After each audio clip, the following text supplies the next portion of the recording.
Hallo Werkzeugfans, willkommen bei GoTools TV. Mein Name ist Sebastian und wir haben getestet. Heute geht es um Oberfräsen und wir haben getestet.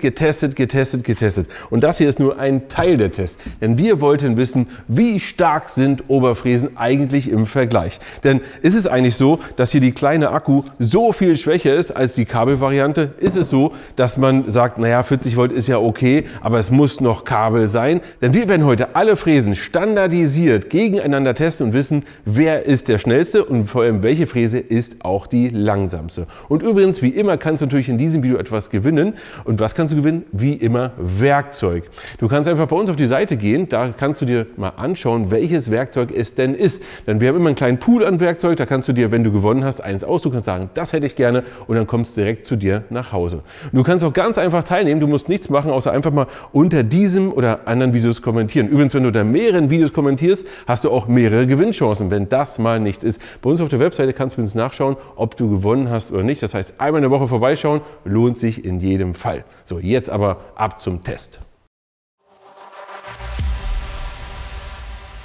Willkommen zum Showdown Akku gegen Kabel. Wir wollen wissen, wie stark sind diese Geräte nun wirklich im Verhältnis zueinander. Lass uns mal erstmal darüber sprechen, welche Geräte haben wir hier eigentlich. Wir haben das 18 Volt Monster. Und ich muss es so sagen, die beiden Geräte sind ja super häufig in den Werkstätten zu finden. Und das Gerät hier hat eigentlich schon echt viel Kraft für ein 18 Volt Gerät. Wir haben ja hier bei dem einen 700 Watt Motor. Aber schauen wir erstmal. Wir haben den DRT50 hier zum Preis von um die 160 Euro. Wir haben hier die RT0702C. Das ist ja der absolute Klassiker, hier zum Preis von um die 190 Euro. Dann haben wir hier 40 Volt RP001G.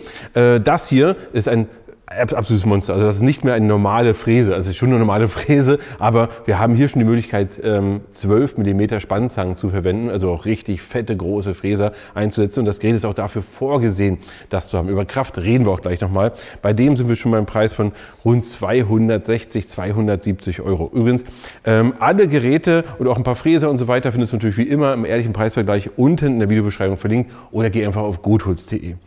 Dann haben wir hier das absolute Endgerät. Wir haben hier den, ich muss ablesen, den RP2302FC zum Preis von 480 Euro. Das ist ein über 2000 Watt Monster, was richtig Kraft hat. Und wir wollen ja wirklich wissen, ist es denn so, dass man sagt, ach nee, also weißt du, bei Oberfräsen, die ziehen so viel Kraft und die malträtieren Akku so stark, da nehme ich lieber ein Kabelgerät. Oder sind wir heute schon an einem Punkt, wo wir sagen, Kabelgeräte reichen, Akkugeräte reichen völlig aus. Und deswegen haben wir auch ganz bewusst hier zwei verschiedene Technologien drin, 18 Volt und 40 Volt.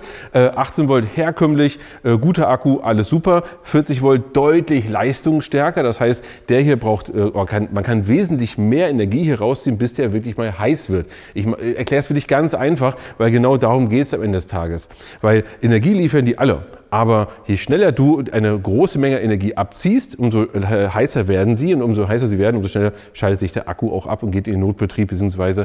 sagt Ende, ich mache hier gar nichts mehr. So, und deswegen gehen wir jetzt hier auch rein und vergleichen auch natürlich 18 und 40 Volt. Was haben wir hier denn eigentlich gebaut? Wir haben hier eine Fräsvorrichtung gebaut, wo wir hier den Fräser nehmen und von hier hinten, von hier, uns hier durchziehen durch genau dieses Material. Das, was wir haben, da ziehen wir die Fräse durch. Und zwar auf folgende Art und Weise. Wir haben hier einen Fräser, der ist 10 mm breit und gehen 10 mm in die Tiefe, sodass wir quasi einen Quadratzentimeter hier auch rausfräsen. Was natürlich irre viel ist und auch eine irre Belastung für die Geräte und für die Kleinen natürlich umso mehr im Verhältnis natürlich zu den Großen. Und wir sagen auch Folgendes, wir gehen hier nicht in Etappen runter und so weiter, sondern wirklich voll runter und voll durch. Jetzt haben wir aber ein Problem. Das ist entsprechend hier unten drunter. Und jetzt hatten wir aber folgendes Problem. Wir wollten das Ganze hier unbeeindruckt von menschlicher Interaktion machen. Das heißt, wir wollten ganz klar sagen, so, wir treten zurück und das fährt komplett alleine. Und zwar in der Form, dass wir die Vorrichtung hier, alles fertig, alles wunderbar, hier Haken, da Umlenkrolle, hier haben wir unser Gewicht an der Stelle. Wir haben Moment, wir haben hier das wollten wir hier ranhängen, beziehungsweise haben wir auch gemacht. Dann über die Umlenkrolle nach unten. Das heißt, das Gewicht zieht die Fräse hier durchs Material. Gute Idee, aber am Ende hat sich das herausgestellt als ein absoluter Zeitfresser, weil wir haben unsere große Fräse genommen, Gewicht dran, zack, durchgefräst. Alles wunderbar. Okay, kleinere Fräse genommen, angesetzt, sofort stecken geblieben. Angesetzt, stecken geblieben. Was machen wir? Müssen wir ein kleines Gewicht nehmen. Haben wir auch gemacht. Aber dann haben wir einen Fehler gehabt, nämlich die kleinen Geräte, alle haben das wunderbar geschafft, sind durchgekommen, wir konnten es unbeeinflusst durchführen, aber die großen Geräte waren auf einmal langsamer. Ja, logisch, weil sie waren nicht an ihrer Belastungsgrenze. Also haben wir das dann hin und her getestet, gemacht, getan, hätten wir verschiedene Gewichte nehmen können und dann hätte ich euch das irgendwie erklären müssen und das war alles bäh. Also haben wir gesagt, machen wir nicht, sondern wir machen es durch einen Menschen.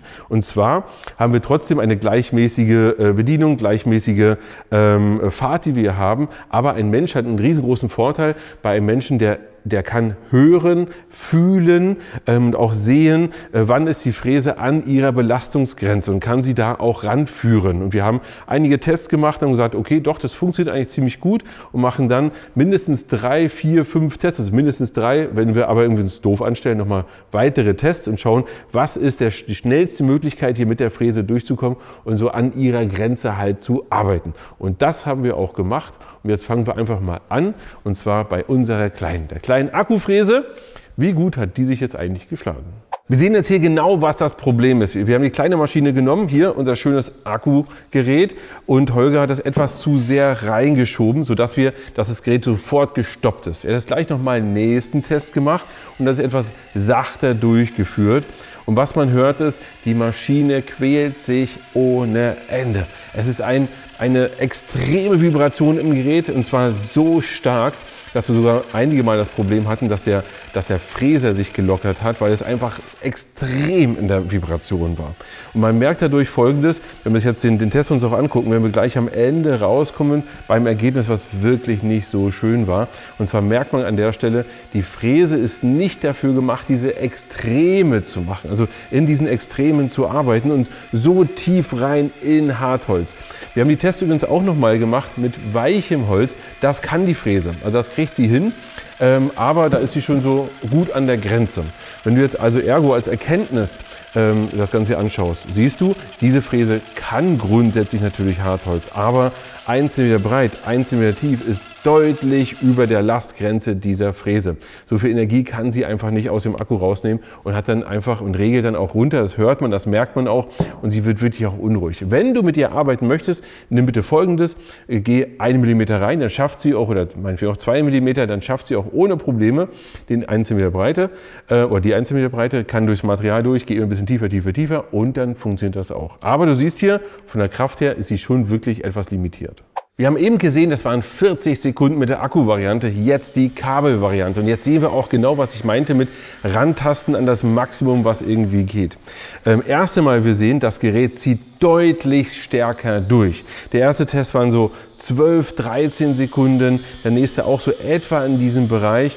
Und Holger hat wirklich alles gegeben, um mit der Maschine den perfekten Punkt zu treffen. Beim letzten Mal sehen wir jetzt hier auch, 10 Sekunden einfach genommen, zack, durch, einmal durchgezogen. Das ist schon mal ein komplett anderer Hausnummer, komplett anderes Ergebnis. Ich finde es übrigens extrem krass, wie viel stärker das Ganze ist. Und zwar nicht unbedingt zentral, weil die Maschine irgendwie anders ist, sondern wegen der Stromaufnahme. Weil wir hier wirklich sehen, beim ersten Test quält die sich durch und irgendwie versucht der Motor sich noch zu drehen, weil eben die ganze Zeit der 230 Volt Motor, der kriegt seine Energie und versucht alles hier umzusetzen. Das ist nicht gut für die Maschine und das macht ihr bitte auch nicht, weil ihr habt genau 2 Probleme.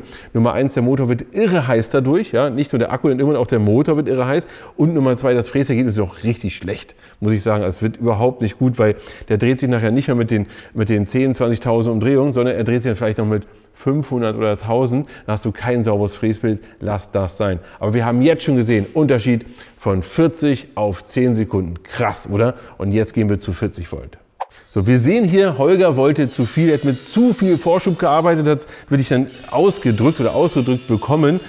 Aber wir sehen, beim nächsten Mal ist er schon in 7 Sekunden durchgekommen, beim nächsten Mal in 6 Sekunden. Wir haben den Test noch ein paar Mal wiederholt, so zwischen 5,5 und 6 Sekunden sind wir immer rausgekommen, was ich wirklich ein extrem cooles Ergebnis finde. Wir haben hier ein 40 Volt Gerät, was wirklich nicht aus der Ruhe gebracht wurde auch. Und vor allem ist eine Sache wichtig nochmal zu sagen.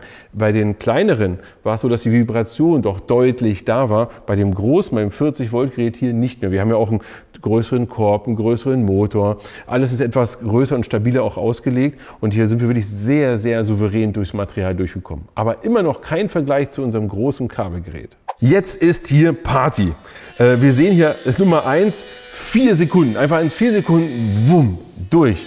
Nächster Test zeigt dann das Ganze schon in 3 Sekunden. Das haben wir einige Mal wiederholt. Schneller haben wir es dann doch nicht hinbekommen, aber wir sind hier wirklich in maximal 3 Sekunden durch das Testfeld durch. Und das ist schon der pure Wahnsinn. Ihr habt jetzt die ganzen Tests gesehen, auch wer hat sich wie geschlagen. Also nochmal als Ergebnis, wir haben hier 40 Sekunden durch das Material, 10 Sekunden, hier waren wir bei 6 Sekunden und hier waren wir bei 3 Sekunden. Und jetzt interessiert mich euer Fazit. Schreibt mal unten in die Kommentare unbedingt eure Meinung. Was sagt ihr dazu? Beziehungsweise, welche Fräse wäre aufgrund des Testergebnisses jetzt das Richtige für euch? Sagt ihr, ne, ich brauche das große Monster hier? Oder sagt ihr, naja, mit 40 Volt komme ich schon klar? Oder ich mache eher kleinere Fräsungen, Abrundfräsungen oder Bündigfräsen, wo es nicht so ein hartes Material ist. Und dann ist es vielleicht sogar schon das ganz kleine Gerät hier mit 18 Volt. Oder ist es denn doch das? Würde mich super interessieren. Was ist denn meine persönliche Meinung?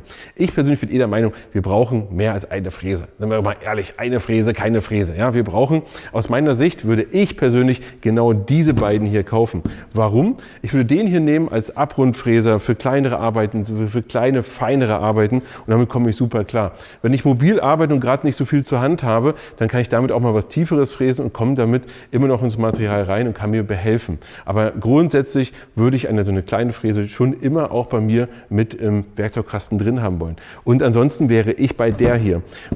Ob wir jetzt bei 6 Sekunden sind oder bei 3, ja, die ist stärker, ohne Frage, aber das hier reicht auf jeden Fall aus. Die 40 Volt Variante ist so eine gute und schöne und kompakte Fräse, weil vergleicht das Ganze doch mal, ja, wenn wir die hier mal so nebeneinander halten, vielleicht kann die Kamera mal hier hinkommen, seht ihr so ein Riesenmonster, viel größer, viel stärker, viel voluminöser, auch viel schwerer gegenüber so etwas relativ Kleinem, was wir hier haben. Das ist schon nochmal eine ganz andere Hausnummer. Und aus dem Grund sage ich, ein 40 Volt Gerät wie das hier ist etwas, was absolut ausreicht. Und man sieht, ich bin wie immer Team Akku. Ich freue mich auf eure Kommentare, auch gerne zur Testvorrichtung. Habt ihr noch andere Ideen, bessere Ideen, gehen wir gerne drauf ein. Und jetzt ran an die Fräse und bis zum nächsten Mal.